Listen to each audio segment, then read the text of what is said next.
Le grand de la tribu congolaise, ah papa, le président le plus beau du monde, il faut pas y aller. Facha Sali président, Salama wa. Ata bubutu tena kubeta mabongo te. Ata kabila tena kubeta mabongo te. Même Kasabu. Même Mzee tena kubeta mabongo te. Wana na Fachi Beton na kati ya batu a fleur viva. ONU abomisi peuple africain tosengi de pale ya ONU tosengi États-Unis d'Amérique bango bako. Confirmation, il y a Denis Kadiba. Par les deux confessions religieuses, Timba N12, les deux œuvres de Tasmania, pour détruire notre terre. La mongolisation, la donationalisation des Kiniciens et centres étaient diocésains. Comment Mwinda?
Telegram kishizi bwa bilumbu mwa ya bitala tozana kati ya mbushimai balobaki koyate aye mais tozosenga na muko ntombolo parce que baloba balela kishimeshi shima baje kwa kushima saka semuli 18000 babele la koko nzolo mine nawe o eto uti komona na luka lengo nzolo moko 2000 francs eze sengote esengo tosenga na muko ntombolo bana bazolela mai ezate mais na uti luka lengo mai ya munene fleuve okozo mbapompo wana te maye kota na kasa ya mbushimai kurenza te tosengi bosalela batu parce que bazali bande kona biso propre. Merci beaucoup. Fachi Beton docteur, c'est pour la première fois Bakasaye bazo président Kasaïen, président de la République démocratique du Congo, il y a 2 345 km² Kasaïen. Oye pas la bino, lela papa na yo. Papa na yo bundaki azwaki pouvoir royauté pour asepelisa Bakasaïen. Nous sommes marginalisés. Courant ya yinga ekotaki na Kasai te. C'est grâce à vous kotisa courant des socles ya développement ya Kasai. Baboyaki ke soki courant ekoti na Kasai. Bakasaïen nyonso bazana diaspora. Bao bazana Belgique, bazana États-Unis. Bakolongwa na ba entreprise na bango bakoyo ko sala ngona Kasai. Kasai ko se développer, Katanga ekokufa, Kinshasa ekokufa, nde baboyaki courant ya te. Fachi Beton kolongwa mandat te soki omemi courant ya wapo société éco-tawa. Voilà, comme vous les remarquez, voilà. Je suis accompagné des grands mobilisateurs de l'UNEP. Ouais, ici nous sommes. Succès, ma casse, la Mbushimai. Commentaire, il y a pour ça les alités. Awa, nous sommes Mbushimai, Awa. Tu es accompagné de Konzamboko. Tu es quelle gloria. Grâce au pouvoir, comme tu commentes pas avec tu m'as dit jet privé. De comité place. À l'époque, dans l'opposition, tu as commenté en côté. Grâce à Fatima, quand on voit tout ça. Mais tu sais que le Fatima, Tala Mbushimai, Tala Banzela, tu es abîmé.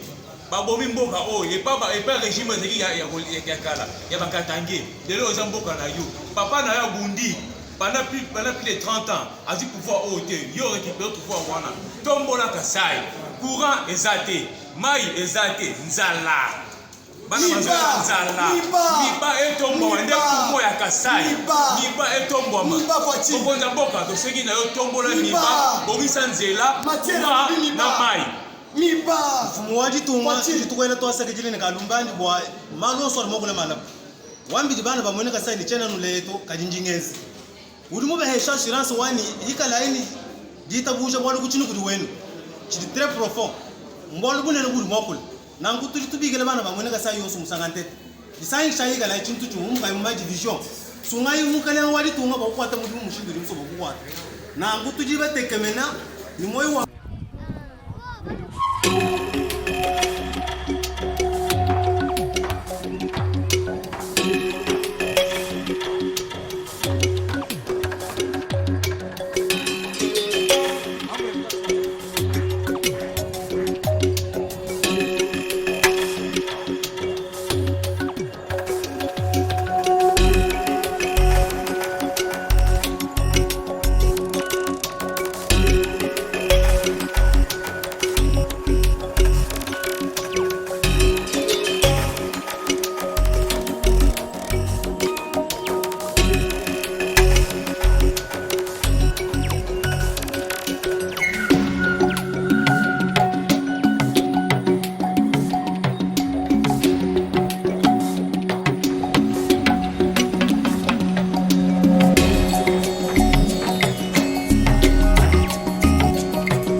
pour engager dans les opérations conjointes, FARDC-UPDF occupe désormais les deux grands bastions de l'ennemi ADF-MTM, c'est-à-dire Kambia-Dioua 1 et 2. Mais hier, avant d'occuper le deuxième bastion Kambia-Dioua 2, nos troupes étaient en contact physique avec l'ennemi et nous avons réussi, malgré la résistance de l'ennemi, à déloger et à occuper totalement Kambia-Dioua 2. Mais du côté FARDC, nous avons enregistré un blessé et du côté UPDF également un blessé qui ont été évacués immédiatement vers les structures sanitaires militaires pour des soins appropriés. Il faut vous dire encore qu'aujourd'hui, les coordonnateurs de ces opérations ont échangé sur le plan opérationnel avec le général-major Kayanza qui est son collègue qui commande du côté UPDF et les deux généraux ont échangé sur d'autres stratégies futures à mener avant de lancer dans les airs qui suivent l'assaut sur d'autres nouveaux bastions de l'ennemi déjà détectés. Alors il faut vous dire encore une fois que du côté ennemi concernant les bilans, nous allons vous donner les bilans après l'opération de fouilles sur terrain et d'autres opérations militaires, c'est-à-dire opérations de combat. L'objectif, c'est que nous voulons restaurer la paix dans cette région de Béni, conformément au vœu du commandant suprême des forces armées de la République démocratique du Congo, Félix Antoine Tshisekedi Tshilombo.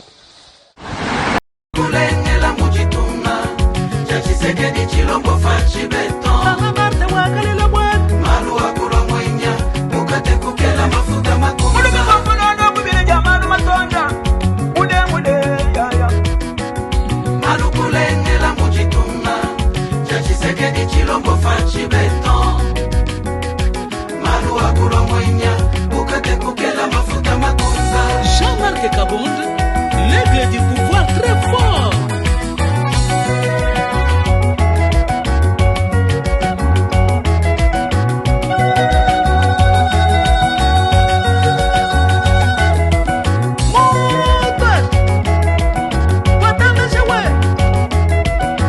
Professeur Tshilumbai.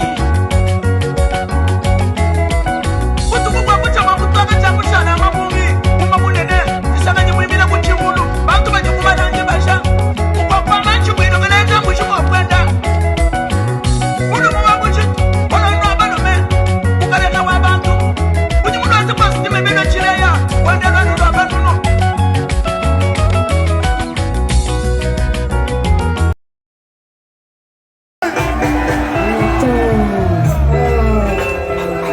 Mungu atambala. Fatime. On dit que le président soit au Lingagé. On sentit que le président va au Lingagé. Maintenant, tu l'as baoué.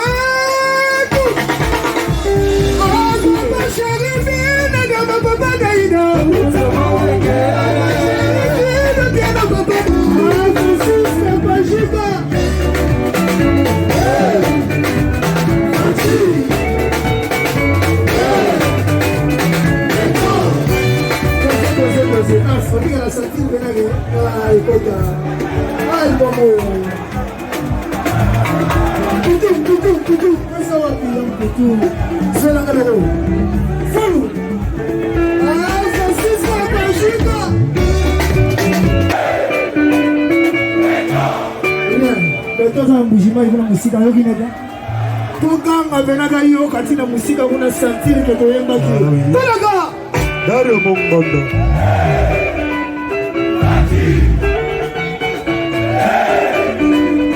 Mungu atambala Fatime